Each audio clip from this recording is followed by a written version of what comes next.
J'ai tout de même une question concernant ces banquiers, Christophe Ecker, en ce moment, qui ont revu en fait leur façon de prêter de l'argent. On nous disait c'est le moment d'acheter, on prête un peu à tout le monde, c'est maintenant ou jamais. Visiblement là, il y a eu quelque chose qui s'est passé depuis ces dernières semaines.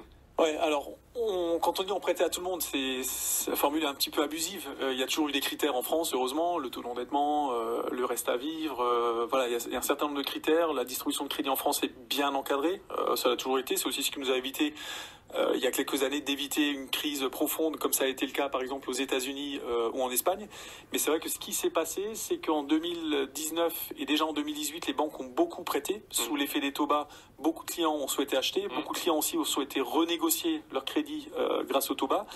Et ça a fait craindre au gouvernement une espèce de bulle immobilière. Considérait qu'il y avait trop de crédit, que tout ça faisait enfler les prix de l'immobilier, et donc il fallait d'une certaine manière réguler tout ça. Et donc en fin d'année 2019, le Haut Conseil de la stabilité financière, qui dépend de la Banque de France, a émis des recommandations en disant aux banques, grosso modo, mollo l'astico, voilà, on prête pas trop. Serrez un petit peu le kiki, faites attention notamment au taux d'endettement, à certains critères, faites attention aux apports et tout ce qui va bien. Et aujourd'hui, c'est vrai que ces recommandations très généralistes, très génériques, sont appliquées à la lettre par la plupart des banques. Et ça crée des situations où des dossiers qui passaient très bien il y a encore 3 mois sont aujourd'hui refusés. Et ça concerne qui? Ça concerne par exemple des jeunes célibataires. On va moins prêter à un célibataire qu'un couple. C'est un peu le problème. C'est-à-dire qu'aujourd'hui, quand on parle de taux d'endettement notamment, vous savez que la règle en France, c'est de ne pas s'endetter à plus de 33% de ses revenus.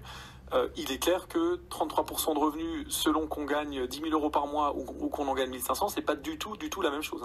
Et c'est vrai qu'aujourd'hui, les premiers pénalisés, malheureusement, ce sont les primo-accédants, donc les jeunes, qui n'ont pas forcément des revenus très importants quand ils ont 25 ans. Et c'est à ces gens-là, aujourd'hui, qu'on est en train de dire, vous avez un endettement qui est un petit peu limite, vous n'avez pas assez d'apport, merci de repasser un autre jour, quoi. Et c'est dommage, donc il faut à tout prix que ça se détende. Moi, j'ai bon espoir, parce que j'ai un petit peu d'expérience dans ce métier, que ce genre de recommandations appliquées à la lettre en début d'année s'assouplissent au fur et à mesure de l'année, donc il ne faut surtout pas perdre espoir. Mais dans l'état actuel des choses, en tout cas, s'adresser à un vrai professionnel pour aller défendre son dossier est plus que pertinent.